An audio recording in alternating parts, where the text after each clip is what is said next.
This conference will now be recorded. So Darian has over 30 years of experience in the hospitality industry and has extensive background as a food service and beverage director, executive chef, restaurant owner, staff trainer, and consultant. Met him in New York, and I was very inspired by his seminar, and so I invited him to this webinar to share some of his insight with our chapter. I know there's some people who aren't able to make it on the call, so we are recording. So with that, I'm going to pass it over to you. Well, good morning, and thanks for having me. The restaurant industry right now is just, it's in turmoil, right? Incredibly challenging, and so many different factors have been thrown at us all at once.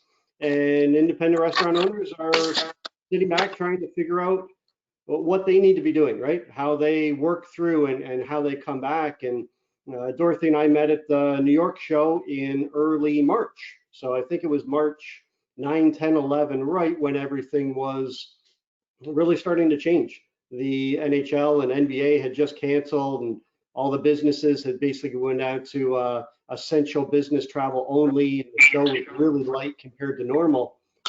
And the message that I had at that point was much more team building. I had this new workshop that we had worked a really long time on called Total Team Makeover.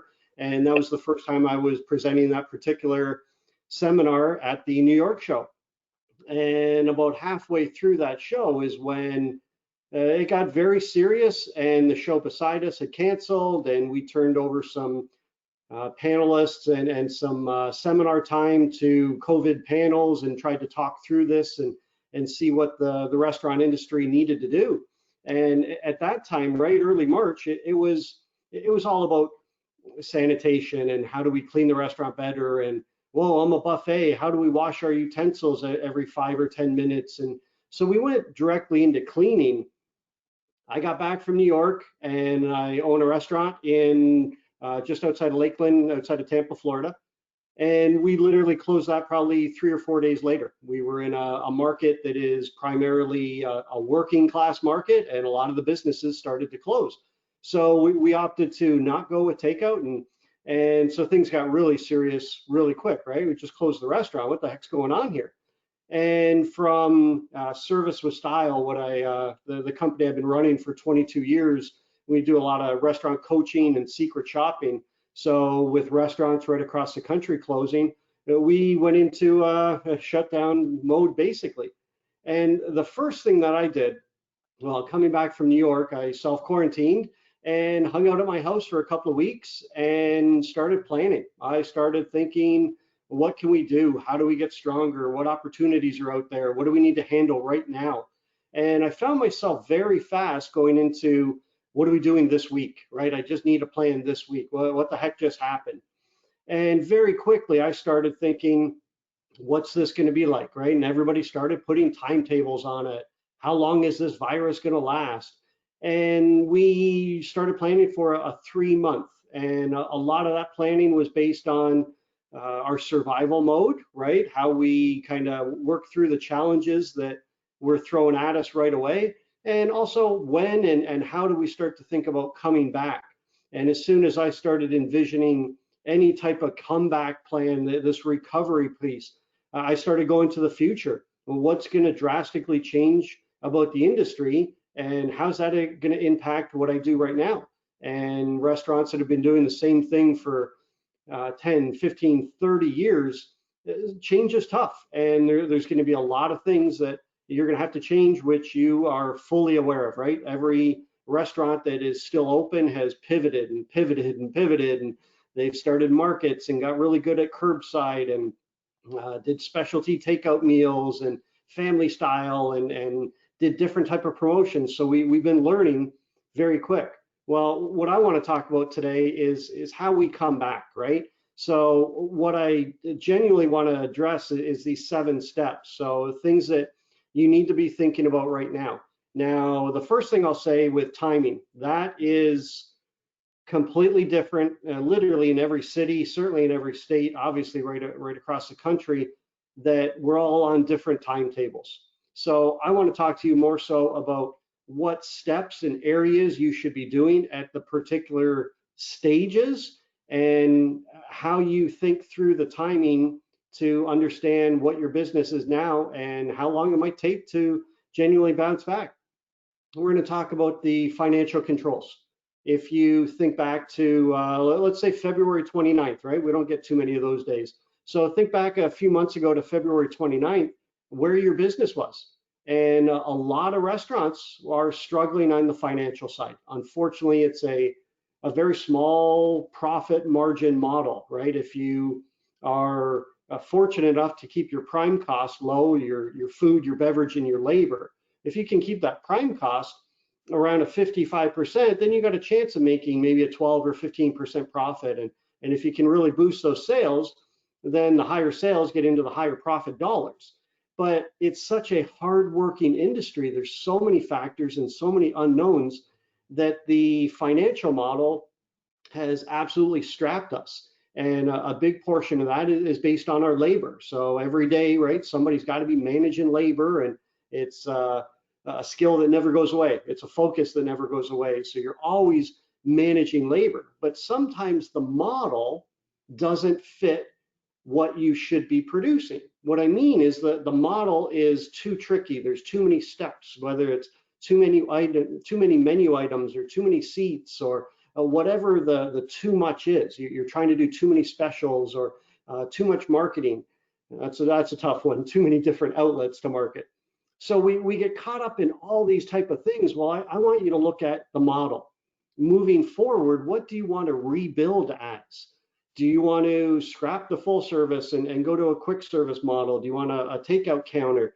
Do you want to focus over on catering? What's going to work for your model going forward? And then we want to talk about the guest, right?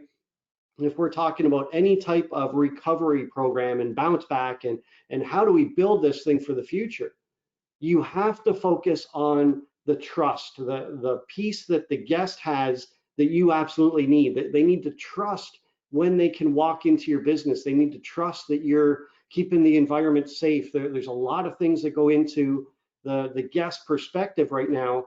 And once you can find and prove to them that trust factor, that's when it's going to slowly open up for the future.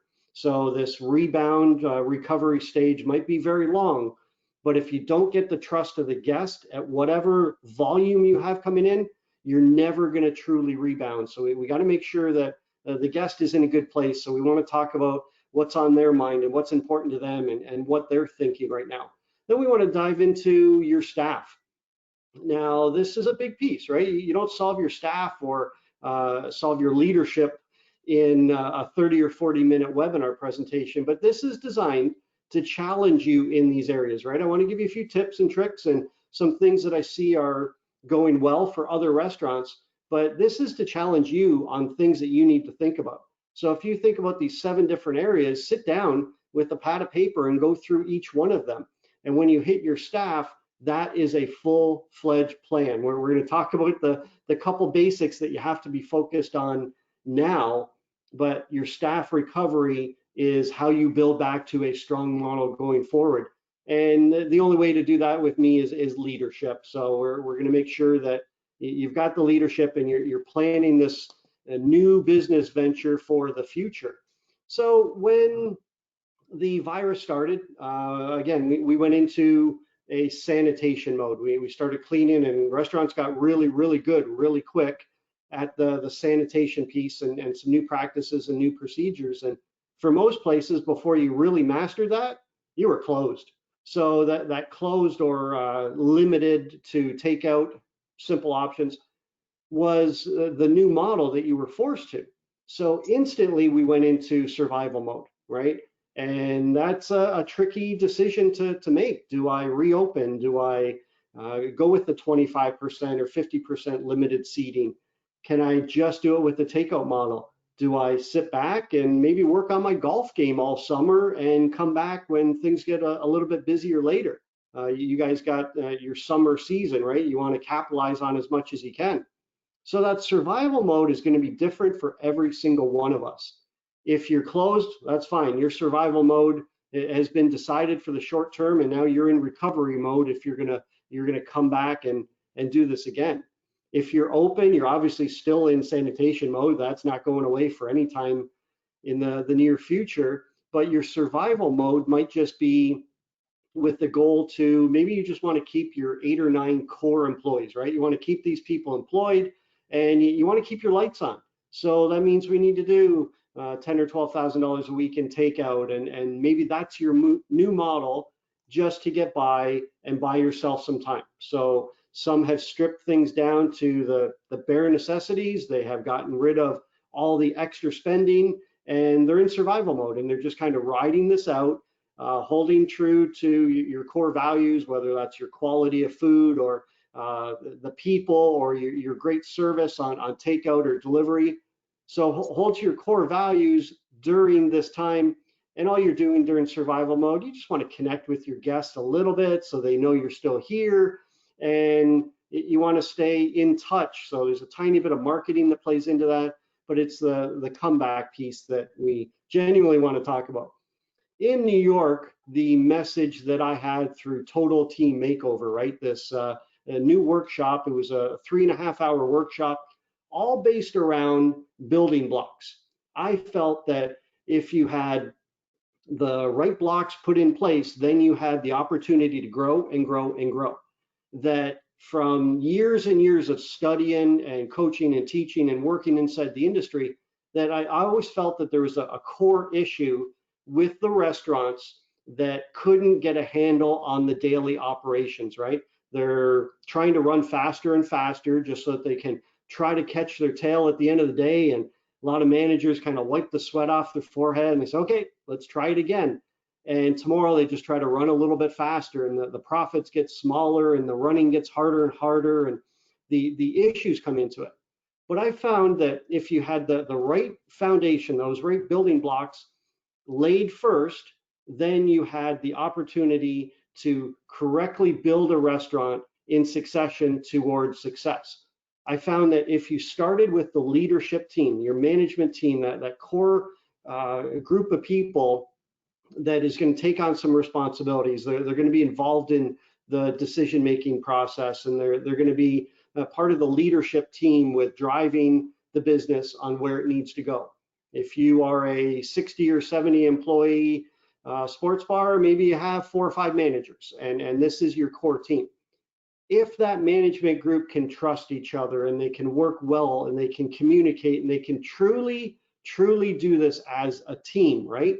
And I don't see any individual superstars that can handle the whole piece together. You need someone that understands the operations. You need someone that understands the staff and the marketing and the operations, the financials, right? There's 4 areas that you have to have under control from your management team, not one individual, but your entire team. And when your management team becomes on that level, communicating well and trusting each other, then they start working on the systems that any good restaurant needs in place to help with their daily management of what they do. These are checklists and prep lists and order guides and opening checklist, cleaning logs, whatever those are, the simple, and there's not 50 of them, but there's 10 or 15 really good systems that absolutely positively work to help with the simple daily operations. So you get these systems in place, and then you go out and find yourself a really good team. And there's steps to building a winning hospitality team, but if you get the right staff because they trust the management has the right system to lead the staff, that's your foundation. The reason why I hand out these little stress balls, I've been doing it for a lot of years, and to me, this represents 85% of the stress that comes into your business, okay? 85% of the stress is represented from your staff. These are your dishwashers and your employees and your entire team. Because of the way that you manage the day-to-day details, so many extra things come in from the staff. So you get all this stress. The management team most times can't handle all the extras, so they just do the bare minimum, right? They can just think about getting through today. Well, if you have the right leaders with the right systems and the right staff, now they're communicating well together, and now you say, we've got that foundation, what's next? And you go to a financial system. or you go to a marketing plan, or you go to a service plan, or you go to our decor and health and safety. You take all these blocks as individual pieces, right? If you're going to be a great restaurant, you need a great menu. So tackle the menu as a project, as a whole, and you put this into place. So this is how I've always kind of built the foundation, and then picked what was very important, or the priorities, to the individual restaurants. So you get the leadership, you get the systems, you get the staff, and then you start working on what is critical to you. Well, what's changed is COVID-19 has thrown I don't even know how to say it anymore, right? It's so overwhelming on all the things that we have to do to manage this piece. So I'm looking at this in timing, in stages, instead of building blocks. So there's critical areas that you should be looking at right now in your restaurant to make sure you're in a good place, whether that's your menu, or that's your policies and procedure manual, or your service program, or your marketing. So these are the different projects that you should be looking at right now, listed on the bottom. And then you start to think about what time is right for which of the projects. Now, some of those areas, hopefully you are buttoned up and perfect at, but I find that these are the ones that are going to change because of what we've went through. So those are kind of the critical areas that I want you to challenge yourself and say, how is our menu? What do we need to do? If you're talking about the menu, keep it simple, keep it basic. So the first stage is pretty much what we're still in, right? We haven't moved forward very much, and unfortunately here in Florida, there's more cases, so it's going to be a long, tricky timetable. So we don't know when we're going to get the green light to back to normal. And you look at this as your stages. If you can take those big projects and those big priorities and put them in the right timing, that's when you get things done. The PPP funding has been another major challenge, right? It's looks like a lot of places have got it, whoever's applied for it. And now we're on the repayment program of it. So now I understand that Congress just passed the extension. So it's now 24 weeks to repay it instead of 8, which should help a lot of people out. But this is a lot of labor dollars that you're going back into. Now, some of the new changes have made it a lot easier to get the loan granted instead of having to pay it back, but you're still spending the dollars on your labor, right? That's the design of it, is to bring back your staff. So make sure that you're sitting down with your charts and your graphs to repay the PPP so that you turn it into a full grant and utilize those dollars. When you're utilizing those dollars, depending on what stage you're in, you may not have a full team. You may have went from 60 employees down to 7 or 8, and you're not reopening anytime soon. If that's the case, then what I'd like you to do is say, is there any other areas that we could work on right now to get our staff back working, to work on projects that'll make us better, right? Maybe you could bring back 4 or 5 employees and maybe they can paint and redecorate, or bring back a few of them and they can help you on the new menu, or put together a small marketing team. So you might be able to utilize your employees for different responsibilities than what they normally do, based on getting the PPP turned into a grant versus repaying it. So stage 2 is how you now slowly start to open, and guests are now much more movement, right? We're still going to be in social distancing. That's going to be with us for a while, and the new policies and procedures that come from that. So start to think about the look of your restaurant for the next little while, right? Are you removing tables and chairs, and are you going to the counter side service? So this is much more about your model and building it out for the next few months. Then stage 3 is the new normal, and I just don't know what that's going to look like yet. I think our industry, based on every single factor that we're going through right now, is absolutely positively going to change. And understanding what the guest wants and delivering on that is the biggest need, right? Are we just going to be hiding in home for the next 6 months and having pizza delivered to us by drones? I think we're past that, but there's going to be a lot of changes. And your leadership team needs to sit around a table and say, what changes are going to take place for us? what can we be doing now to make sure that our business, our product, our service is well positioned for what our guests want when they come back. So if you're a catering company, maybe that drastically needs to change. If you're a counter service, maybe you were a buffet, maybe you go to the counter service. So there's a lot of things to start thinking about, but every decision that you're making right now, I think needs to revolve around the financials. And I say that because the financial model needs to change. That too many times I'm sitting around a restaurant reviewing their profit and loss statement, and it's a 3% profit or a 7% or a minus 12% for the entire year. It's too hard of a business. So the small, simple, little decisions that you're making today, and you're going to be making a lot of them as you reopen the next few months, things are changing. Every decision that you make is going to lead to the larger goal. So if you understand where your business is going and what kind of market you might be seeing and how you want to service your guests, then the simple decisions you make as you reopen are going to shift towards that. If you don't know where you're going in 3 months to 3 years, then it's really hard to make the smart decisions today.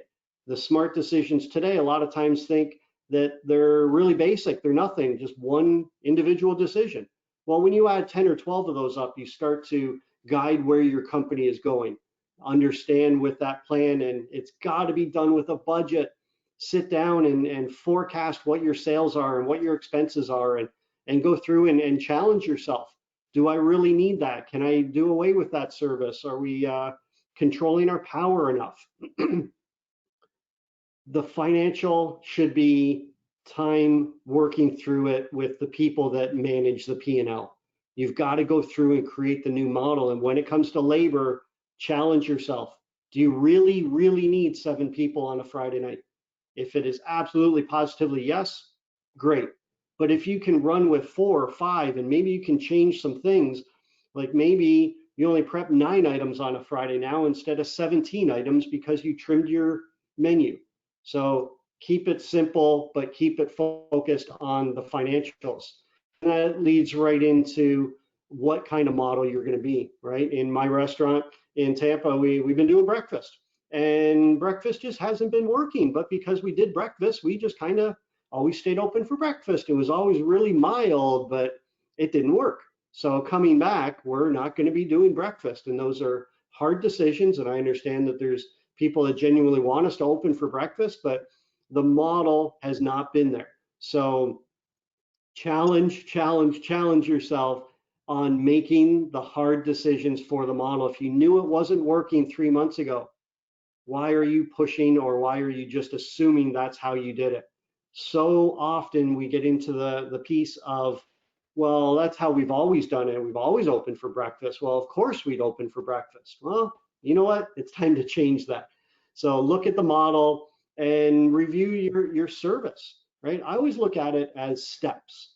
The employees make a lot of steps every day, creating a lot of labor cost. Well, if your model saves those steps, saves those tasks, then you can utilize less people and possibly even a better service model. So trim down, make it simple. Go to the Chipotle type of model, to where it's basic and they focus on what they do well, and they keep it very simple. So look at your model. Now, these the 3 stages that I've been talking, right? The sanitation, the survival, and the comeback. Well, the sanitation we're going to talk about at the end. I've got a few tips and tricks of what I'm seeing in the industry that's working well and building some of that confidence. The survival mode is what we've been talking about, right? You're trying to answer these questions and make some short-term plans on how to get it out. So let's start visualizing what a comeback looks like. And I think that comeback has to be based around the guest. Right now, no matter if you are simply takeout, curbside, limited seating, or in Florida, bars are now reopened. So whatever interaction you have with a guest, whether it's just simple email blasts or social media or in person, you've got to be connecting with the guests. We've got to reestablish that connection. They've got to know that you're here. They've got to know that you're okay and that you're going to be excited about the future.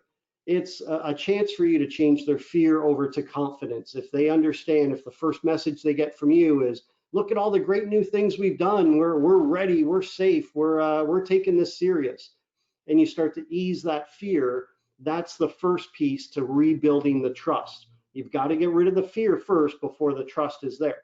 So you want to train your guests on some new policy. It's going to be a tricky one, whether you went to spacing dots on the floor, or you went away from a buffet, or you went to counter service, whatever changes you've made to your model, you're gonna have to train your guests. Now, it seems to be very open and very receptive from the guests right now for different ways and different models, but just realize you gotta retrain them a little bit.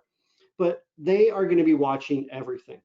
Every single person that I talk to now wants to tell me about their past restaurant experience. As being in secret shopping for 22 or 23 years now, that's a conversation we get into a lot, right? I was at this restaurant and you can't believe what happened. So we get a lot of these service type of stories because that's what we do, right? We observe the service. But what I'm finding is now everybody wants to talk about what's going on at the big box stores. And I just went out to my first restaurant and I wasn't really comfortable. So everybody is engaged in this conversation. So you've got the first impression to reiterate again, right? If you're taking a nice young lady out for the evening, well, you hold the door open and you present her with some flowers. You do the same thing with your guests coming back. They've got to see that you took this very serious. From a secret shopping perspective, right? We've always looked at how do we build trust? How do we build this connection with our guests that they love us. They know that they're going to get a great experience. So they're going to keep coming back more and more. And they talk positively about us. Those are the wonderful guests that you really want. We translated this from secret shopping scores into what the guests typically do after these type of experiences. And let's say I was dining with you once a month, right? I came in January, February, March. Well, if you share with me a 90% experience, right? It's got to be really, really good. A 90% says that I'm going to increase that frequency. Okay, you showed me that you're a good restaurant. You might now see me every 3 weeks or every 2 weeks. Now, here's the key. The key to the whole thing when we're talking to guests. If you can share with me 3 visits in a row, right? 3 times with a 90% and above type of experience, that's when I trust you. I trust that the $75 I just left here is going to get me a memorable or a wow experience. And when I trust you, I'm willing to talk about you and increase our relationship. Now, the 75 to 89%, you met my expectations, right? You're going to see me next month and the month after. Everything was fine, nothing wonderful, but you're a decent restaurant. Now, the 60 to 74%, something went wrong. You weren't on your A game, but that's okay. We know you, and we're not going to completely kick you to the curb yet, but you're probably not going to see us for 3 or 4 months. And typically these people that get a poor experience, they come back for one of a few reasons. Either it's very convenient to their home, you are a value, a dollar-friendly restaurant, or you've got a dish that they absolutely love. Typically, after these type of experiences, we don't come back because of the people. We come back because of the product or the convenience or the value. So every 3 to 4 or 5 months is when you're going to see me. Now, the 50 to 59%, this one's always been simple. And what I mean by that is I'm not a confrontational person. So why would I call a manager over to talk about a problem when I can just simply sign my check, leave, and never think about you again? So when it hits below 50%, that's when you gave me a story, right? Now something really happened. And typically I turn around and tell an average of 9 friends about my poor experience, or social media, the power there takes over, and one post goes out to my 797 friends. So we want to get the guest on the happy side, but here's the big deal right now, is that for as many years as we've been tracking this, and we love numbers, we've got over 350,000 secret shopping reports in our system, so we genuinely love the numbers. Well, it was always based on the quality of the food and the connection with the employee and the overall ambiance. Well, now where they value, and this came from a very large survey we just did a few days ago, a very, very high percentage, like 82% of people were talking that the number one piece, the number one thing that they're going to be looking for is the safety and sanitation. So that has surpassed food quality and surpassed the ambiance and the connection with the guest. So it's not that we're looking at businesses as a different rating system, it's that we're rating businesses differently to what's important to us today. So they've got to feel that trust. They've got to understand that we come to restaurants for particular reasons. They still want the good food quality, and they still want to value that experience with the individual. But the safety and sanitation piece is the number one. So now I want to talk a little bit about the staffing. How do we rebuild a team and really do this together, right? How do we get the business back up and running? And if you look back on February 29th, how was your staff? Were you overly thrilled with the team you had? For most people I was talking with, they were hiring. They were struggling finding people. And if they were interviewing a dishwasher and they had black shoes and they could start tomorrow, you're hired. Absolutely, right? That's fantastic. I got a dishwasher. Because we were at a 3.4 unemployment rate. And from California to Flagler Beach, Florida to Niagara Falls, Ontario, conversations I was having was, how do we find staff? How do we find staff? So obviously that's going to change a little bit because of what's going on with the unemployment rate. Unemployment rate's bouncing all over. A couple days ago, it came out as a 16.9, I believe. And that tells us that there's a lot of people out there not working. So your options for staff should be much greater, but how we find these people has to be done in the right way, or you're simply going to be rebuilding a team that is in worse shape than where you were 3 or 4 months ago. The goal here is to have a second chance at this and build with the right superstars. The first place you look for these superstars is your current team. Who did you have that you genuinely loved working with? Hopefully you've kept in contact, or you've kept some of them on their team. Realize that their needs are going to change, right? Their life is probably a little bit different, whether it's their hours or their pay or their responsibilities. Have these conversations with your core team and involve them with where you're going. Let them be part of the solution and work this problem with you. It pulls them into that core team a little bit more. So first stage is identify that core team and make sure you're in a good place with them. Then we start to define what we need for an employee plan. And that employee plan might be looking at 1 week, 3 month, and the future, because it's going to keep changing and changing and changing. If you were at 60 employees 3 months ago and you're now gearing up to reopen, you might be with 15 or 20, and that might even be a lot. So take this part slow, cautiously, but take it very serious. And what I mean is, if you are happy that you can reopen and you bring back too many employees, then you've got the tough conversations in a few weeks when you realize the sales weren't there. So slowly rebound. Now, what I do find from the guest perspective is that we're willing to ease back on what we normally perceive from great service. So we're able to give you a little bit of a pass as you rebuild this team. But what I like to do with interviews is 2, 2, 2. It's 2 interviews by 2 different people on 2 different days. Because the industry was grab any person that you could, it was out of necessity that we were hiring in first interviews. Well, take the time, do it right, get to know the person, have somebody else interview them, talk about them, make sure that they're a right fit, because they're going to be judging you just as much as you're judging them. So don't hire at first will. Take the time and fill the pieces of the puzzle with your team, not just whoever you can fit. And then rehire your existing staff. If you had your core team, and then maybe you're really good employees, and then you had a few that you were challenged in managing. Now, giving them a second chance, that's what I've done a lot of times in my career. And yes, sometimes it's worked out. Sometimes it absolutely hasn't. So if you're bringing people back that were an issue 3 months ago, sleep on it. Make sure that they're going to be right, that you genuinely want to bring them back. So the unemployment rate is bouncing all over the board, but make sure that as you bring back these employees, they're the right ones, and then you bring them into the right system. And typically that starts off with a good policy and procedure manual. There's going to be a lot of new policies, right? What are you doing about face masks? What are you doing? Maybe cell phones previously was a big problem. And what are you doing about your sick policy? So I would pull this up, dust it off, and refresh a few simple policies so that when you bring the team back, we've got a new manual here. Let's make sure we all read through it together and understand we've got some new policies. The health and safety, you're going to have to focus on this.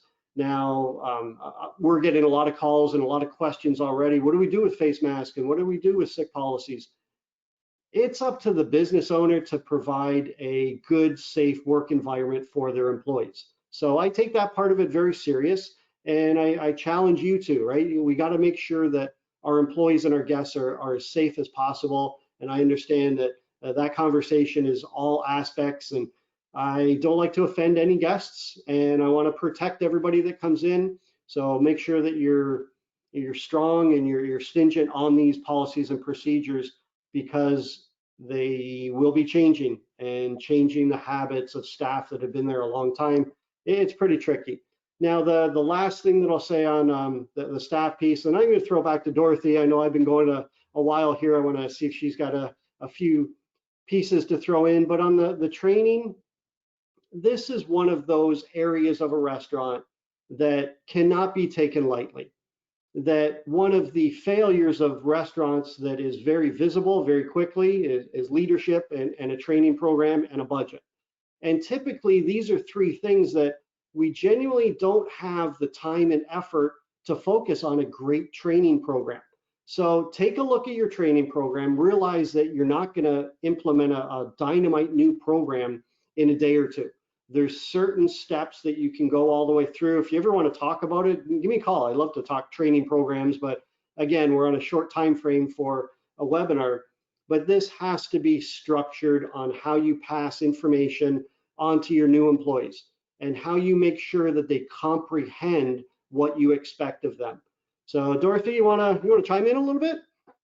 Sure. I mean, I did like you, you know, what you were talking about with the staffing and stuff. I know like some of the things that you look for in a good candidate, optimism, willingness to learn, you could use that and morph it into the new trainings, you know, sessions that you have to apply to with the new pandemic we have, you know. And if you have those good employees that you know were very optimistic and willing to learn, they are going to be willing to adjust to everything you need here. And I remember in the session that I went to in New York with you, you mentioned something very simple.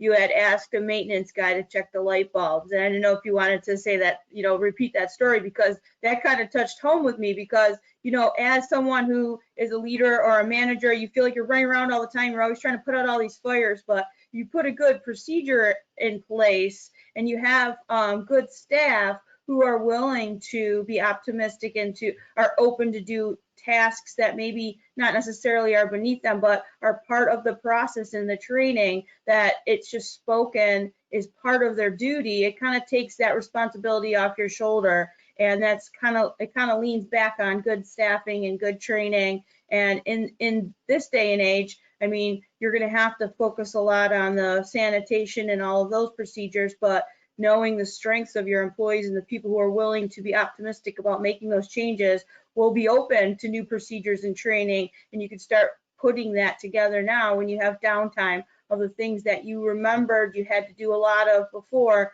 Who could you delegate that to, and who could that be part of certain procedures, your outline, you know? Well, and when you look at what a manager's role is, right? They're supposed to manage the business and make sure that the quality and the product is there, and they're supposed to advance the team, right? Whether it's advancement with knowledge, advancement with productivity, you're supposed to pull the best out of your staff. And I just genuinely feel that there's been some restaurants that do this portion of it phenomenally, that they understand that whether it's 50 or 150 employees, they need guidance and they need a foundation, which means systems, so that they They know what everybody's role is.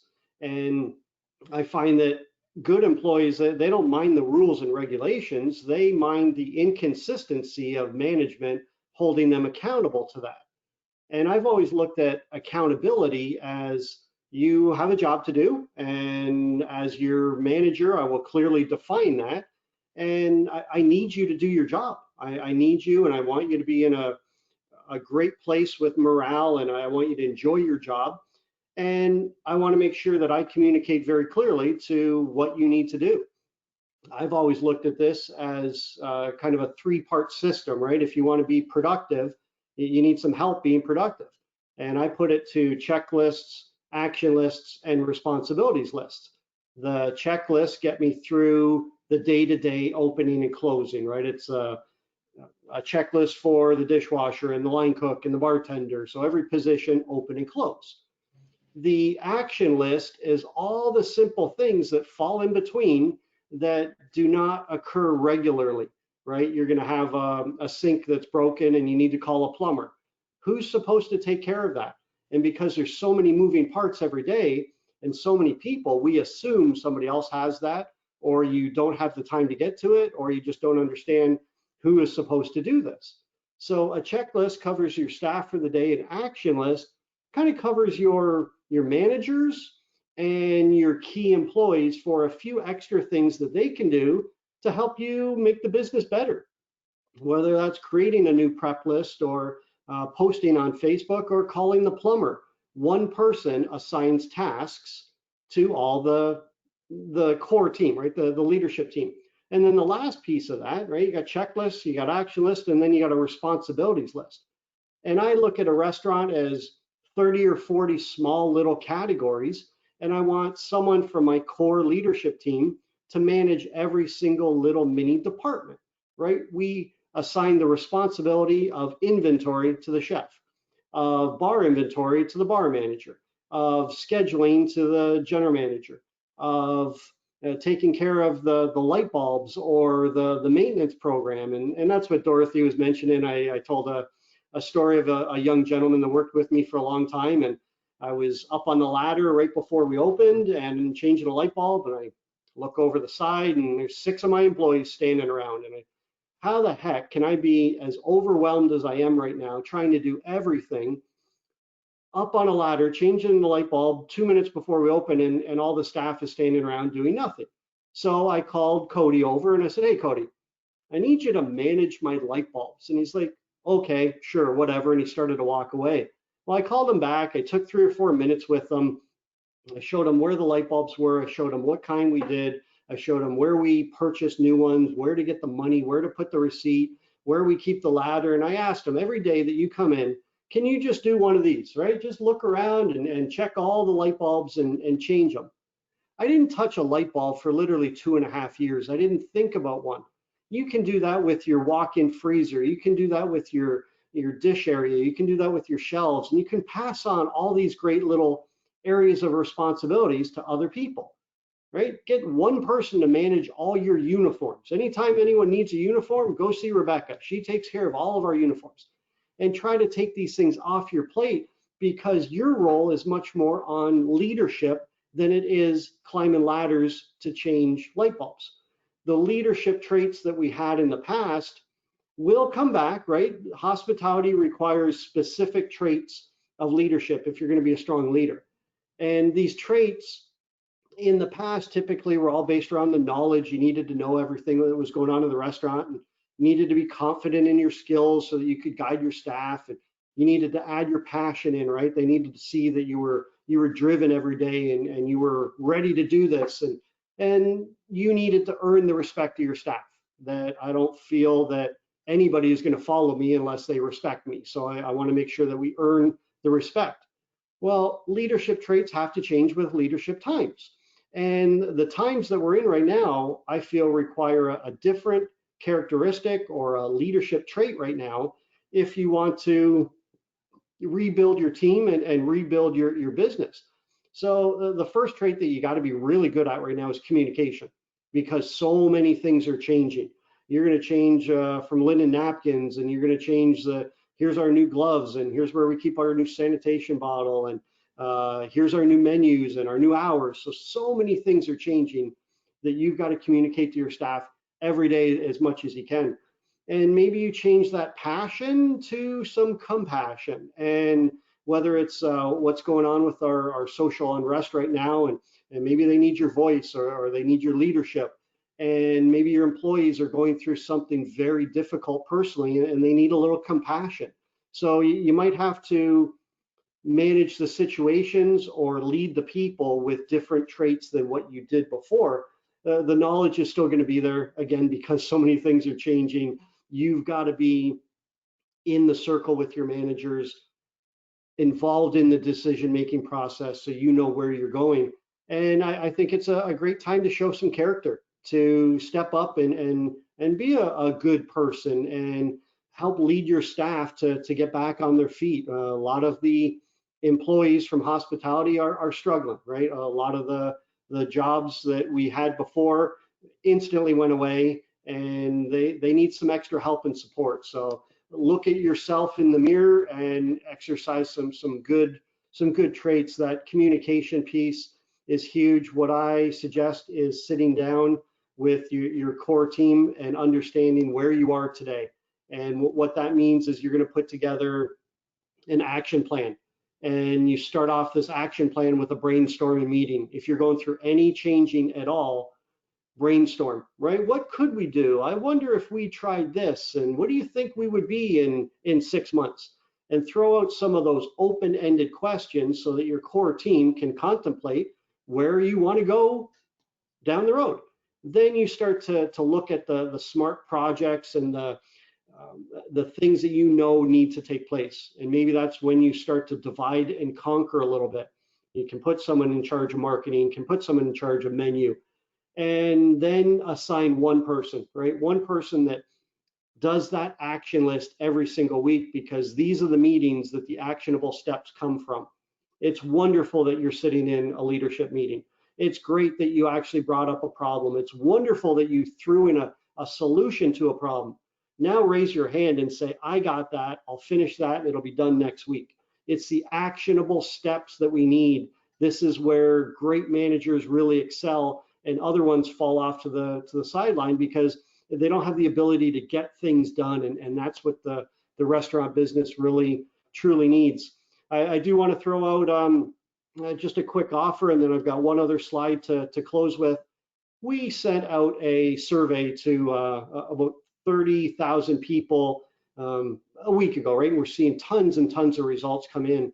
And we also did this with the restaurant. I wanted to send it out to our guests, right? The people on our email list, and see what they wanted from us when we come back, and what their concerns were, and what products they'd like to see on the menu. So we created this great little questionnaire. Well, we turn this into a full extra product line here at Service with Style, right? So we do secret shopping. Well, now we do Surveys Plus. And if anybody listening today is interested to do a free customer questionnaire, right?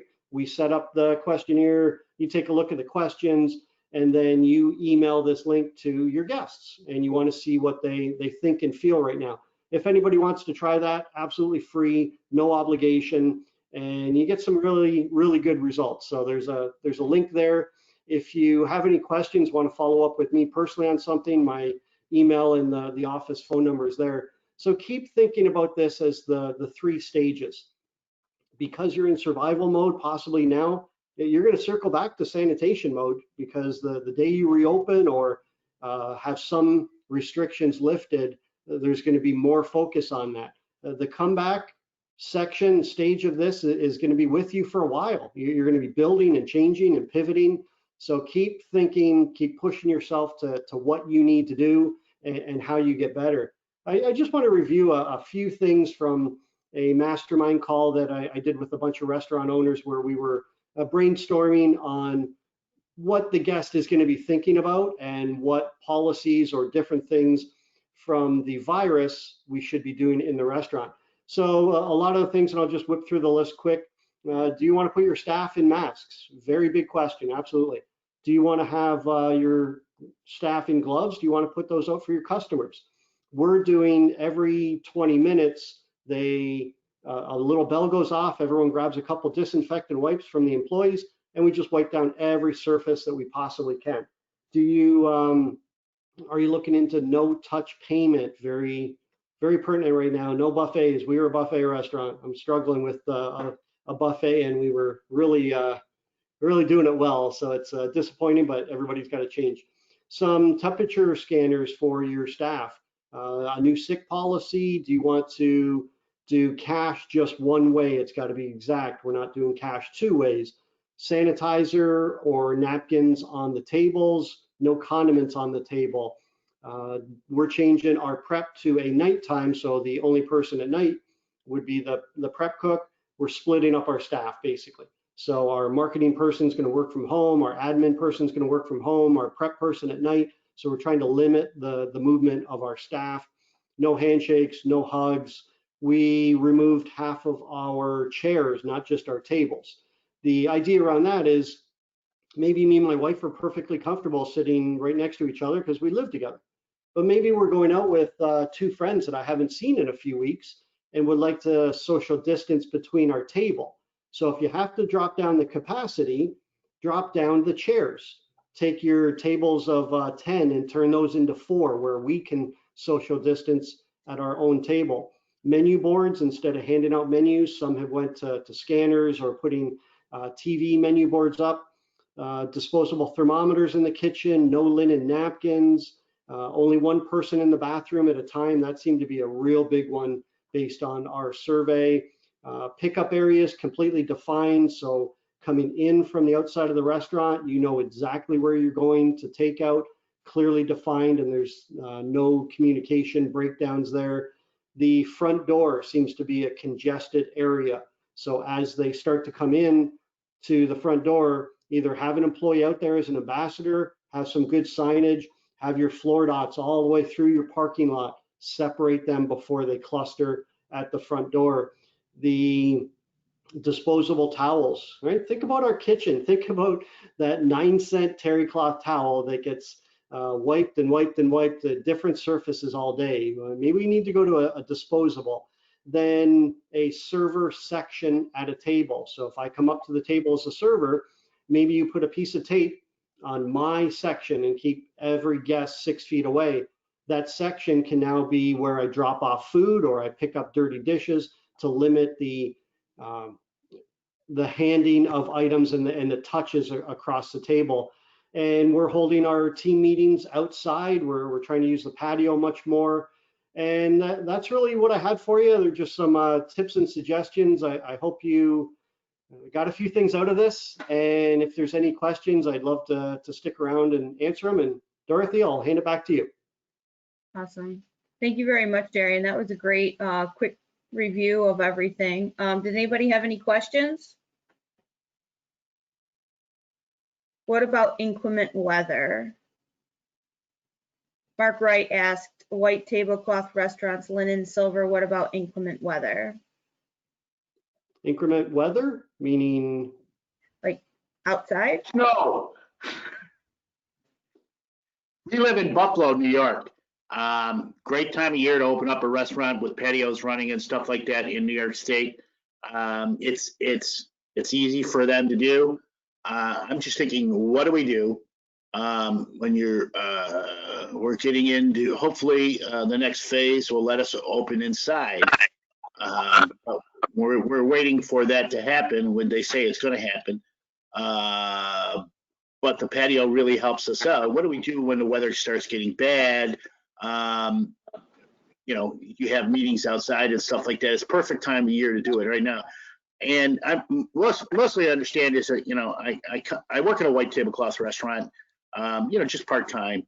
You know, we have, you know, 2 linens on each table, you know, we have, you know, a 60 and then a 54. And then we fold all the napkins and put them on the table with just a fork and a knife, a candle, nothing else on the table. Do we stop doing that? Do we do, you know, folding napkins, you know, we're using our hands and things like that? Or do we go with, you know, I suppose we have to wear gloves and things like that to fold a napkin and things like that. Well, do you have to take a table down every you have to strip the tables every night, or you can leave the room set. Those are questions I know that I'm going to get asked. Right, right. So had a restaurant that I work with that they opened up and they happened to get the news out there on the first day that they went back. They were one of the first restaurants. And so I'm watching this simple little clip, and the owner did great, right? He came out and said, here's what we're doing, and we've implemented temperature scans, and we got rid of this, and we've got sanitizer at the tables. And sure enough, a young kid behind him, literally 40 feet away, comes and he busses a table, and they're live on camera, and he clears, and then he gives, right, the old busboy wipe, really 2-second wipe on the table. And I just kind of put my head down. I went, oh no, did we just see that on live TV? Because he didn't wipe the area. And I instantly went to, well, look at all the items that stayed on the table. And the ketchup bottle was still there, the napkin holder was still there. And I think those have to translate to how the guests are going to be thinking. So before you open, I challenge you to go out to somewhere else and just see how you feel. And like linen's going to be tough unless you're completely changing out the linen, then that goes into a higher cost. I personally wouldn't be comfortable coming into a restaurant today with linen napkins thinking that it was there for the guest before me. So there's that perception. Now, the thing that's really tough for you guys is hopefully you're going to start to reopen, but then your season is going to change. So that's what happened in Florida, right? We closed literally during our busiest week. Early March, we were just starting to kick on all cylinders. And the next 2.5, 3 months was our season up until now. Now that we're ready to reopen, we're in summer, which nobody in Florida. So we're looking at small pieces of revenue that we can capture. So once you reopen, maybe if Buffalo weather is there, maybe you're much more about the curbside and takeout, pushing that. You're going to have to continue to pivot with so many different pieces. The weather, it's just something you guys deal with up there, right? I was born and raised in Niagara Falls, so I understand it well. And if people come out during the weather, it's not too tricky, but yeah, if you can have a meeting outside and it's not freezing cold, or you can adapt little ways like that. Just a matter of taking a look at every single situation and saying, how can we do the best right now?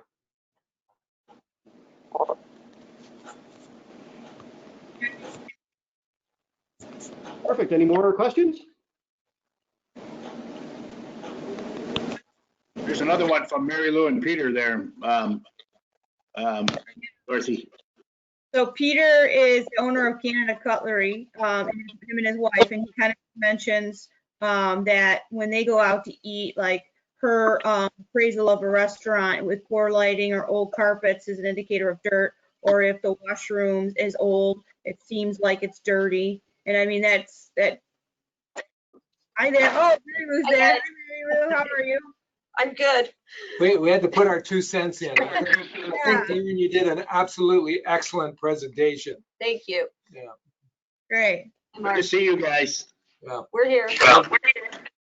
So to piggyback on both those comments from Mark and Mary Lou, I feel like, outdoor patio dining, I went out one time, since we opened on Friday, and it was like, okay, I'm outside, everything's fresh, it's clean, and you do have that feeling like, okay, there's not really any risk here. But you're right. You go back to a restaurant when it starts raining or snowing, and you're back in that environment where you have old carpets, or you have a washroom that the grout is all dirty or something. Like, your initial reaction is like, oh, maybe I shouldn't be here. Not because you're prejudiced, but because you think, okay, the germs could be, there, Corona especially, Well, and again, that's where you take a look at what you have right now and what you can be for your customers right now. And when you walk into an old Buffalo sports bar that's been there for 40 or 50 years, that's what you're going to think. That's right. There's things that you can show, whether it's sanitizer at the front door or signs up front and stickers on the door. You can show them a few things, but if you feel that your particular place is not going to be well received right now, then maybe you pivot and change how you serve it, right? If you've got 10 or 15 grand to throw into a remodel, that's wonderful. If you don't, then until this passes and until the guests' minds start to change, maybe you need to find your revenue on family style meals or a market. So there's a lot of different things you can do to keep it going as you figure out what the true future is going to be. I have a phenomenal restaurant in Sarasota, and they do wonderful, wonderful business. And he said, I'm not even thinking about it until October. And they tried takeout early, and they were able to do a little bit of business, but he said the profit model just wasn't there. And he said, I find that I'm probably hurting the reputation or the relationship with my guest right now. So I'm just going to close the doors, work on my golf game, and they'll see me in October or November, because it's the slow season and because he can't do the volume that he needs to be profitable. So again, everybody's in a different circumstance. Right. And I think to piggyback on the comment of not feeling comfortable in an environment, but you know, you do have a following. I think you just need to maybe state that at the beginning, you know, like maybe on a sign or something out front that says, you know, we, you know, just to overemphasize the fact that they've been cleaning and that they have the carpets cleaned, and just maybe mention that, just to give you that sense of ease when you come into a restaurant. That's my thoughts. Did anybody else have any other questions? Well, sometimes you don't have to spend a lot of money. We have a saying up here in the far north that a little bit of elbow grease goes a long way, you know, like you just have to step back and take a look at what your scenario is or what your environment is and how your customer is going to perceive you. And even those minor changes that you do will have a positive effect, I think, going forward. So if you're going to reopen in a restaurant or whatever, take a look at what the customer sees when they walk in the door, and take it from there. And maybe just get down, get a bucket of water, and clean up a little bit, you know, or paint, fresh paint on a wall or something. Yeah. It may be just lifting those carpets and exposing a wood floor underneath, or a concrete that's easy to keep clean because you can literally pour a disinfectant on it and wipe it up. I don't know. Those are things that I see. I go into restaurants and I am all about, I'm a very clean person. So it's actually shocking to me now when I go into the supermarket and I see that the cleaning products are gone. I said to Peter last night, is that because people didn't used to clean and now they're buying cleaning products? Because I have so many cleaning products in my home, and somebody once told me my house was like a museum. Well, that's my level of clean. I don't like dirt. So when I go in, that's my perspective. So I think a lot more people are moving my way, not quite as far, because I'm on the way opposite side. I know that. I always said I could clean for the queen, but people are definitely going to be looking for more cleanliness. And it's hand sanitizers and all that stuff, but it is clean tile grout and a toilet that doesn't have all kinds of stuff on it because there was somebody else there in front of me that left it a mess and that sort of thing. So I think those will be important. For sure. Is there a way that you could send me the slides that you used today? I'd love to see those. Yes. Yeah. I'm going to share everyone's email addresses that's on this call, and anyone who wants to see the video that I see that they've watched it on our page, I'll share those with you as well. Did you have a question, Mark? Yeah, just, you know, one of the things, just to piggyback on what Mary Lou's saying, you know, one of the things that, and we teach our front of the house kids when we have them, is the five reasons people go to a restaurant, you know, and, you know, you always ask the question, what's the first reason you think people go to a restaurant? And you think they're going to say the food and stuff like that. But first thing they always go out for is the service. And the second thing is the cleanliness. So if you don't have those two going for you, and I know you talked about a lot about that today, especially your service staff and how they're going to adapt to this situation. You're not going to do the business anyway. You can have a great restaurant, great food, great chef, great kitchen. If the place is not up to snuff and clean and the service is not good, and people go there and we all have our favorite restaurants and we all want to go out to, we want to go here because they know us. And I think Darren is, they want to go to Darren's restaurant. They want to have his buffet, but now they can't have it. But, they're going to go there because they have familiarity. And I think that's what brings people out. And I think that's what's really happening now in this pandemic, because we can't have this one-on-one what we have with our friends. Like, we haven't seen Mary Lou and Peter since February. I see other folks because, we have these calls, and it's an amazing thing just to go out now. I went to the store today to pick up some C-clamps to do something yard work, and I ran into a friend and we talked for 15 minutes. Otherwise, we would have just said hello. And we had this long talk because we haven't seen each other in so long. I know this is probably wasting your time, Darren, but it was a great, I got to get off because my dean wants to talk to me today. But I enjoyed it, and I'm glad I got on the call. And, we'll use some of this stuff in the future. If you don't mind, we'll as great chefs always do, we're going to steal some of your recipes and go from there. Not saying I'm a great chef, but I know that Chef Emmerich and Chef Rob from my school are on right now, and Hello. we'll put this all together. So, all right. So, sorry to get off. Thank you very much, everybody. Bye, Peter. Bye, Mary Lou. Talk to you soon. See you at the golf tournament. We're still doing golf. Looking forward to it. Everybody. Bye. Good to see you all. Excellent. Thank you Thank very you. much. Thank you, Darren. Thank you. Thank you. Take care. Bye-bye. Thanks, everyone. Appreciate it. Take Bye. care. Thanks again.